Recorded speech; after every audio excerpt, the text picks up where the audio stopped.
नमस्कार दोस्तों। कुछ समय पहले मैंने एक वीडियो डाला था 6वीं राज्य वित्त आयोग की रिपोर्ट को हम कैसे भरें, क्योंकि यह रिपोर्ट 24 पेज की है और बहुत विस्तृत रिपोर्ट है। 5 वर्षों की सूचना हमको संकलित करके इसमें डालनी है और कई पोर्टल्स की सूचना एक ही जगह पर डालनी है। तो बहुत सूचना गैदर करने वाली है, तो मैंने वीडियो बनाया था। अगर आप उस वीडियो को देखते या देखे होंगे तो आप आसानी से अपनी रिपोर्ट को फिल कर सकते हैं ऑफलाइन भी। मैंने बहुत सारे लिंकों को भी बताया कि यहाँ से आप सूचना कलेक्ट कर सकते हैं। तो आप में से ही बहुत सारे लोगों ने वो वीडियो देखा है और कमेंट किया है कि उस सूचना को ऑनलाइन कैसे भरें एडीओ के लॉगिन से। ठीक, तो वही मैं इस वीडियो में आपको बताने जा रही हूँ। लेकिन सबसे पहले मैं आपको यही कंसर्न करूंगी कि ऑनलाइन फिल करने से पहले आप पहले प्रपत्र को बढ़िया से पूरा फिल कर लीजिए। और चूंकि मेरी ग्राम पंचायतों को मैंने पहले ही फिल कर दिया हुआ है, और तो अब जब आप लोगों ने कमेंट किया कि आप फिल करिए, तो मेरे पास कोई ऑप्शन नहीं था। मैंने दूसरे की ग्राम पंचायत को लिया है, उनसे डाटा कलेक्ट करवाया है, अब वही मैं फिल करने जा रही हूँ। तो अभी आपको मैं फिल करके दिखा देती हूँ कि ऑनलाइन एडीओ के लॉगिन से 6वीं राज्य वित्त की रिपोर्ट कैसे फिल करना है। तो सबसे पहले आप ये जान लीजिएगा कि इसको जरूर फिल कर लीजिएगा। अगर आप ऑफलाइन फिल करके रखेंगे तो आपकी सूचना यकीन मानिए 10 मिनट के अंदर एडीओ के लॉगिन पे पूरी हो जाएगी। ठीक है, क्योंकि मैं वीडियो बना रही हूँ तो मेरा वीडियो लंबा हो गया, क्योंकि मुझे बताना पड़ रहा है और रोक रोक के दिखाना पड़ा कि अच्छा यहाँ रुकिए, ये ध्यान देना है। नहीं तो 10 मिनट पे रिपोर्ट फिल हो जाती है। लेकिन इसको पहले भरना है, और इसको कैसे भरना है उसका मैंने वीडियो बनाया हुआ है। तो आपको ऑनलाइन रिपोर्ट कैसे भरनी है, इसको देखने के लिए वीडियो को आप पूरा देखिएगा, स्किप मत करिएगा, ताकि आपको समझ में आए। और इसको पूरा भरे रहेंगे तब आप ऑनलाइन करेंगे तो आपका एक बार भी बैक नहीं होगा, कोई एरर नहीं आएगा। सारी चीजें जो भी अगर आपका एरर आता है तो आप कमेंट में मुझे लिख सकते हैं, मैं बता दूंगी कि यह एरर क्यों आ रहा है। ठीक है, तो चलिए देखिए, पूरा वीडियो आप देख लीजिएगा, समझ में आएगा तो बताइएगा। तो सबसे पहले हमको क्या करना है, क्रोम या कोई भी सर्च इंजन में हो उसको ओपन करना है और उस पर हमको सर्च बार में टाइप करना है यूपीएसएफसी स्टेट फाइनेंस कमीशन। जैसे ही इसको हम सर्च करेंगे, हमारे पास ये देखिए ऑप्शन आ रहा है 6 state finance institution and urban local bodies, इसी पे हमको क्लिक करना है। जैसे हम क्लिक करेंगे यहाँ पे आ गया है, इसको हमको क्लोज करना है या कट करना है। फिर यहाँ पे हमसे यूजर आईडी एंड पासवर्ड मांगा जाता है। तो हमको क्या करना है, इसको हमको जो एडीओ पंचायत का लॉगिन आईडी एंड पासवर्ड है उसको डालना है। देन कैप्चा फिल करना है एंड साइन इन करना है। जैसे ही हम साइन इन करेंगे ओटीपी चली जाएगी, जो एडीओ पंचायत का मोबाइल नंबर है उस पर चली जाएगी। हमको उनसे ओटीपी लेना है, देन ओटीपी को यहाँ पे फिल करना है। तो यहाँ पे हम क्या करेंगे, ओटीपी फिल कर लेंगे, देन वेरीफाई कर, जैसे वेरीफाई करेंगे वैसे ही हमारा लॉगिन पोर्टल ओपन हो जाएगा। अब ये देखिए हमारा लॉगिन हो गया है। यहाँ पे साइड में आपको एडीओ पंचायत का नाम दिख रहा होगा, पद दिख रहा होगा। तो अब यहाँ पे हमको कहाँ पे जाना है, यहाँ पे ग्राम पंचायत लिखा हुआ है। ग्राम पंचायत पहले हम सिलेक्ट करेंगे, और ग्राम पंचायत में पहले हम कौन सा प्रपत्र, हमको प्रपत्र 1 से ही ओपन करना है। कोई भी प्रपत्र हम डायरेक्ट 2 पे नहीं जा पाएंगे, हमको लाइन से ही प्रपत्र फिल करना है। तो पहले हम प्रपत्र 1 सिलेक्ट करेंगे, देन यहाँ साइड में देखिए ग्राम पंचायत सिलेक्ट करेंगे। और ये ध्यान दीजिएगा कि आपने एक प्रपत्र फिल किया, और जैसे प्रपत्र 1 पूरा हो जाएगा फिर आपको यहाँ पे आके प्रपत्र 2 सेलेक्ट करना है। फिर प्रपत्र 2 सेलेक्ट करने के बाद फिर ग्राम पंचायत, मतलब जितनी बार आप प्रपत्र सेलेक्ट करेंगे उतनी बार आपको ग्राम पंचायत को भी सेलेक्ट करना होगा। तो अभी देखिए मैं पूरा स्टेप बाय स्टेप पूरा प्रोसेस बता दूंगी। तो सबसे पहले प्रपत्र 1 में क्या है, भौगोलिक जानकारी है, जनसंख्या है, ये सब मैं फिल करूंगी। और ये सब आप लोग अपने हिसाब से जो भी ग्राम पंचायत का होगा उसको फिल करिएगा। तो इसमें कुछ है नहीं, देखिए हम फिल कर दे रहे हैं सारी चीजें। ठीक, जैसा कि मैंने पूरा पिछले वीडियो में बताया हुआ है, बस आप लोगों ने बोला था कि ऑनलाइन करके दिखाइए, तो ऑनलाइन करके हम यहाँ पे दिखा दे रहे हैं। तो ये देखिए हमारा प्रपत्र 1 का टैब 1 सफलतापूर्वक सेव हो गया है। अब अपने आप टैब 2, ऐसे देखिए इसमें टैब 6 है, सारे अपने आप ओपन हो जाएंगे। तो जब प्रपत्र 1 पूरा हो जाएगा तब आपको हम भी बताते हैं। आपको प्रपत्र भरना है और सेव एंड नेक्स्ट पे क्लिक करते रहना है, आपका प्रपत्र पूरा फीड होता रहेगा। तो देखिए टैब 2 हो गया है, अभी टैब 3, टैब 4, पूरा टैब 6 जब हो जाएगा तब अभी आपको हम दिखाते हैं। तो यहाँ देखिए हमारा प्रपत्र 1 का टैब 6 भी पूरा हो गया। अब देखिए यहाँ पे आ रहा है जानकारी, यानी हमसे पूछा जा रहा है। अब आप यहाँ पे हमारे पास ऑप्शन होता है एडिट करने का। अभी जब यहाँ पे हम देख सकते हैं, अगर कुछ गलत है तो फिल भी सही भी कर सकते हैं। जैसे अभी यहाँ पे दिखाते हैं एडिट करने का ऑप्शन, यहाँ पे पहले आप सारा देख लीजिए। अगर आपको कहीं लगता है गलत हो गया है तो हम नीचे आएंगे और गो टू एडिट पे जाके और अपनी जानकारी को हम वहाँ से एडिट भी कर सकते हैं। अगर फाइनल सबमिट कर देंगे तो एडिट करने का ऑप्शन फिर नहीं आएगा। यहाँ पे हमको जैसे भी एडिट करना है तो गो टू एडिट पे जाते हैं। तो ये जैसे मैंने एडिट किया, अब एडिट का ऑप्शन ओपन हो गया है। जहाँ पे मुझे लगता है कि मैंने यहाँ पे गलत किया है, मैंने परिवारों को यहाँ पे मुझे लगा कि गलत हो गया है, तो मैं यहाँ पे सही कर देती हूँ। यहाँ पे मैंने चेंज कर दिया, ओके ठीक है। अब मैं इसको फाइनल सबमिट कर सकती हूँ। तो पहले मैं यहाँ पे भी सेव एंड नेक्स्ट करूँगी, देन फिर से हम पूरे प्रारूप आएंगे जो मैंने फिल किया हुआ है। अगर उसमें भी कोई चेंज करना है, क्योंकि सारे एडिट करने के बाद में सारे दिख जाएंगे, ठीक। एज इट इज रहने देना है तो पूरा ऐसे ही हमको रहने देना है, ठीक।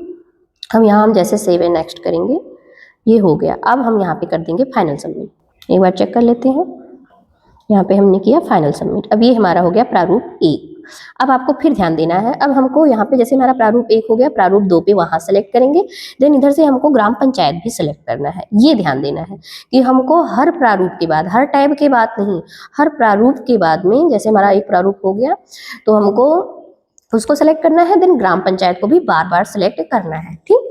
ये ध्यान दीजिएगा। और ये ध्यान दीजिएगा कि प्रारूप लाइन बाय लाइन ही, मतलब 2 के बाद 3 के बाद 4, ये नहीं कि पहले हम 9 फिल कर दें। ऑनलाइन में ऐसा नहीं है, ऑफलाइन में आप कुछ भी पहले कर सकते हैं। इसीलिए मैंने कहा कि पहले आप ऑफलाइन फिल कर लीजिएगा, वो ज़्यादा आसानी रहेगी आपको, ठीक। तो यहाँ पे हम पूरा फिल करते हैं, देन आपको हम अभी लास्ट में दिखाते हैं।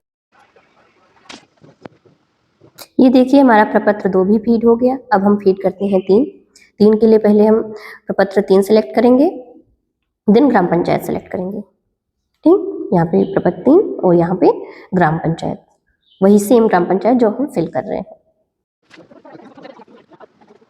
अब यहाँ पे देखिए प्रपत्र 3 का टैब 3 है। यहाँ पे आप देखेंगे राज्य सरकार से प्राप्त अनुदान, राज्य वित्त आयोग को छोड़ के तो कोई अन्य जगह से पैसा नहीं आया इस ग्राम पंचायत में, शून्य कर देंगे। केंद्र वित्त आयोग को छोड़ के केंद्र से प्राप्त अनुदान अगर आया होता तो हम भरते, नहीं तो हम इसको शून्य कर देते हैं, जैसा कि मैंने ऑफलाइन प्रपत्र में भरना पूरा अच्छे से बता दिया है। अब यहाँ पे कह रहा है केंद्र वित्त आयोग की संस्तुतियों के आधार अंतर्गत प्राप्त अनुदान, तो यहाँ पे जो भी हमको केंद्र वित्त आयोग से इन 5 वर्षों में धनराशियां प्राप्त हुई हैं उसको हम फिल करेंगे, ठीक। फिर इसी के बाद में भी राज्य वित्त आयोग में अगर हमको जो मिला हुआ है तो उसको भी हम फिल करेंगे। आप ध्यान दीजिएगा, जैसे ऊपर वाले में नहीं भरना है उसमें, क्योंकि कह रहा है राज्य वित्त आयोग केंद्र वित्त आयोग को छोड़ के, तो उसमें हमको अलग उसके अतिरिक्त कुछ आया हो, जैसा मैंने ऑफलाइन में अच्छे से समझाया हुआ है। ये हमारा प्रपत्र 3 भी फिल हो गया। अब हम प्रपत्र 4 को सिलेक्ट करेंगे, देन यहाँ पे ग्राम पंचायत सेलेक्ट करेंगे, फिर हम प्रपत्र 4 भरेंगे। प्रपत्र 4 में यहाँ पे कुछ है कार्यालय व्यय, ऑडिट शुल्क, मानदेय, ये सारी चीज़ों के बारे में फिल करना है। इसको हम फिल करेंगे, जैसे मैंने बताया ऑफलाइन एज इट इज, इसमें भी वही है, कुछ भी अंतर नहीं है। तो बस हमको ऑफलाइन को देख के सेम वही भर देना है। पहले हमको ऑफलाइन अच्छे से भरना है। यहाँ पे आप लोग देख सकते हैं सारा हम भरेंगे। यहाँ पे हमारा प्रपत्र 4 भी फाइनल सबमिट हो गया है। अब हम प्रपत्र 5 को सेलेक्ट करेंगे, फिर ग्राम पंचायत सेलेक्ट करेंगे। ऐसे ऑप्शन आते हैं अन्य यदि कोई हो, तो यहाँ पे हमको क्या लिखना है, NA, इसको जरूर लिख देना है, नहीं लिखेंगे तो आगे नहीं बढ़ेगा। तो हम क्या करेंगे, NA लिख देंगे दोनों में, यहाँ पे NA लिख के और सब में 0 या कुछ और लिखना है। अगर कुछ नाम लिखना है तो नाम लिख दीजिए, कोई मत हो, अगर नहीं है तो आप NA कर सकते हैं। NA मतलब नॉट अप्लीकेबल, यानी लागू नहीं होता है। प्रपत्र 5 भी फाइनल सबमिट। अब प्रपत्र 6 सेलेक्ट करते हैं, देन फिर ग्राम पंचायत। अब ये देखिए हमारा प्रपत्र 6 भी फाइनल सबमिट हो गया है। अब हम प्रपत्र 7 को सेलेक्ट करेंगे, फिर हम ग्राम पंचायत सेलेक्ट करेंगे। हमको बार बार यही करना है, एक प्रपत्र पूरा हो जाने के बाद दूसरे को सेलेक्ट करना है, फिर पुनः उसी ग्राम पंचायत को सेलेक्ट करना है। यहाँ पे आप लोग देखेंगे प्रपत्र 7 में कर्मचारियों की डिटेल मांगी गई है, जो कि हमारे यहाँ ग्राम पंचायत में केवल एक ही कर्मचारी नियुक्त है संविदा पे, जिसको हम वेतन देते हैं राज्य वित्त या केंद्र से, तो उनका हम डिटेल रखेंगे। आप लोग ध्यान दीजिएगा, 20-21 में पंचायत सहायकों की नियुक्ति नहीं हुई थी, तो हम उसको शून्य रखेंगे। देन 21-22 में उनकी नियुक्ति हुई थी और 4 महीने का वेतन मिला था दिसंबर से लगभग, तो उस हिसाब से हमको उनका वेतन को ध्यान रखना है, ठीक है।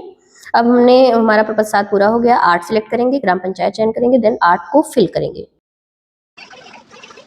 आप लोगों को प्रपत्र फीड करते समय एक एरर ये आता होगा, कुछ गलत हो गया, कुछ गलत हो गया, तो इसमें कुछ नहीं करना है, हमको कुछ भी एडिट वगैरह नहीं करना है, बस हमको क्या करना है, रिफ्रेश कर लेना है। या तो हम फिर से लॉगिन कर लें या ग्राम पंचायत को फिर से चयन करें, प्रपत्र ऐसे चेंज करके देख लें, बस हमारा ये हो जाएगा, कोई दिक्कत नहीं है। अभी देखिए मैं फिर से ग्राम पंचायत चयन करती हूँ, आप लोगों को दिखाने के लिए केवल, ठीक है। तो यहाँ पे ग्राम पंचायत चयन किया, अभी फिर से ओपन हो जाएगा, फिर हम इसको अभी जब सबमिट करेंगे तो ये सबमिट भी हो जाएगा। अभी आप लोग देख लीजिए, जैसे मैंने जानबूझ के दूसरी ग्राम पंचायत चयन किया ताकि वो हो जाए। अब देखिए आ गया ना, फाइनल सबमिट हो भी गया, फाइनल सबमिट मैंने कुछ भी नहीं किया, आप लोगों को दिखा दे रहे हैं कि ये एरर आता है, कुछ गलत हो गया वाला।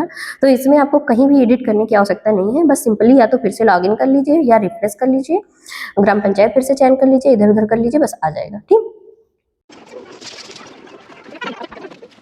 तो हमने अपना प्रपत्र 9 भी फाइनल सबमिट कर लिया है।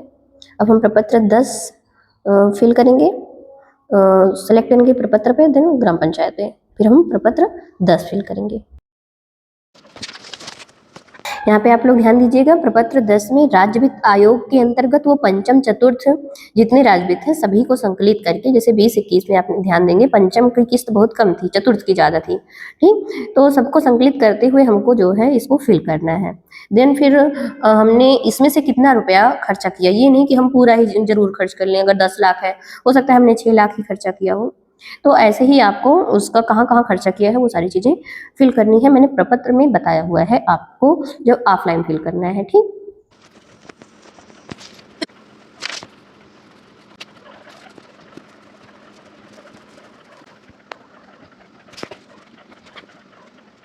अब हमारा प्रपत्र 10 भी पूर्ण हो गया है, हम प्रपत्र 11 सेलेक्ट करेंगे, देन 11 फिल करेंगे। ध्यान रखना है, हर बार प्रपत्र सेलेक्ट करने के बाद ग्राम पंचायत जरूर चयन करना है। यहाँ पे ध्यान दीजिएगा कि प्रपत्र 11 में केंद्र वित्त आयोग से, मतलब 14वां और 15वां दोनों का योग, ठीक। 20-21 में जैसा है कि संक्रमण है, दोनों है, 14वां भी है 15वां भी है, 21-22 में भी है थोड़ा बहुत, 22-23 से केवल 15वां ही है। तो ये ध्यान देना है कि जो केंद्र वित्त आयोग से हमको धनराशि प्राप्त हुई है उसको यहाँ पे लिखना है, और उनमें से हमने कितना खर्चा किया है नीचे उसका पूरा लिखना है, किस किस मद में खर्चा किया है, जिस मद में आपने खर्च किया है उसको लिखिएगा, नहीं तो अन्य को शून्य कर दीजिएगा। जरूरी नहीं कि किसी एक ही मद में आपने 5 वर्ष खर्चा किया हो, किसी वर्ष शून्य हो सकता है तो किसी वर्ष खर्चा हो सकता है, तो आप ये ध्यान दीजिएगा। और कैसे आपको पता चलेगा कि कहाँ आपने किस मद में खर्चा किया है, तो एक तो सबसे सरल तरीका है कि आप अपने वित्तीय एवं प्रशासनिक स्वीकृति रजिस्टर को ही ले लीजिए, तो वहाँ पे एक ही जगह से सारा पता चल जाएगा कि हाँ हमने इस मद में यहाँ पे खर्चा किया हुआ है।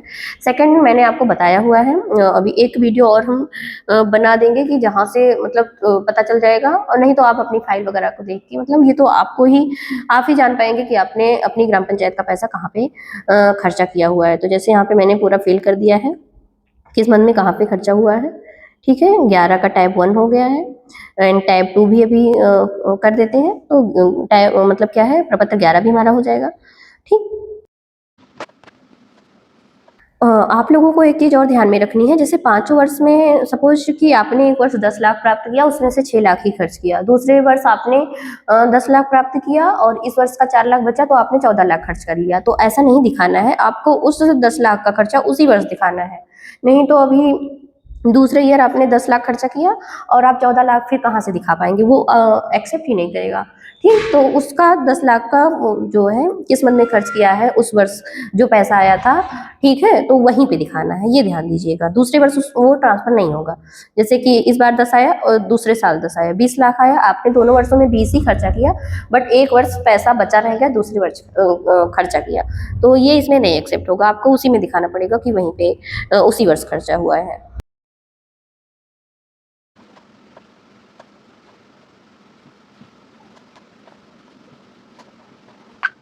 तो ये देखिए हमारा प्रपत्र 11 भी सफलतापूर्वक फीड हो गया है। अब हम प्रपत्र 12 का चयन करेंगे, देन ग्राम पंचायत चयन करेंगे और हमारा हो जाएगा फाइनल सबमिट। तो यहाँ पे हमने चयन किया प्रपत्र 12 यानी ग्राम पंचायत। तो आप लोग ये देख सकते हैं हमारा प्रपत्र 12 भी पूरा हो गया है। अब आप लोग ये ध्यान दीजिएगा कि कभी-कभी होता है कि कोई प्रपत्र जो है फाइनल सबमिट नहीं होता, मतलब फिल तो हो गया, फाइनल सबमिट नहीं हुआ। तो आप लोगों को लगता है कि हाँ, प्रपत्र 12 हमने फिल कर दिया लेकिन रिपोर्ट में क्यों नहीं शो हो रहा है। तो यहाँ पे प्रपत्र पूर्वावलोकन सूची, आपको इस पे क्लिक करना है। यहाँ पे देखिए कोई प्रपत्र वो अपूर्ण तो नहीं है, तो यहाँ पे मैं देख रही हूँ कि जो मैंने अभी फिल किया है आज की डेट में सारे पूर्ण दिख रहे हैं। इसका मतलब मेरा अब रिपोर्ट में एक ग्राम पंचायत शो करने लगेगा।